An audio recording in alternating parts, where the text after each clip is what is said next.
নমস্কার, আমি প্রিয়তোষ। আমার নতুন ভিডিওতে সকলকে স্বাগত। এই রাস্তাটি ত্রিশুলাপট্টি থেকে বোলপুর স্টেশন যাওয়ার জন্য।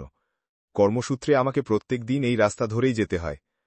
যাওয়ার সময় প্রত্যেক দিন আমি একটা জিনিস লক্ষ্য করেছি, রাস্তার বাম দিকেই আছে গ্রহরাজের মন্দির।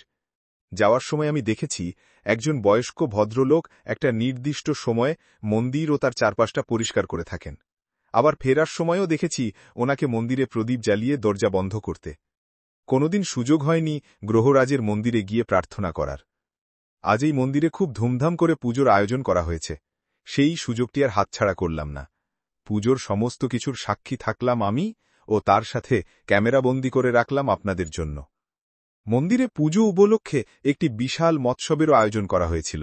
সন্ধেবেলায় অনেক মানুষ সেই ভোগ গ্রহণ করেছেন। মন্দিরের জায়গা খুব সীমিত, কিন্তু এই ছোট্ট জায়গাতে ফুল দিয়ে মন্দিরের চারপাশটা খুব সুন্দর করে সাজানো হয়েছিল। পুজোর ঘট ভরা থেকে শুরু করে মন্ত্রপাঠ, ভোগ বিতরণ সবকিছুই দেখলাম নিজের চোখে। ত্রিশুলাপট্টিতেই আছে বিশাল বড় একটি পুকুর, সেখানেই অনেক মহিলা ঢাকি নিয়ে জাঁকজমকভাবে ঘট ভরা হয়েছে। সকাল থেকেই ভোগের জন্য আয়োজন শুরু হয়ে গেছিল।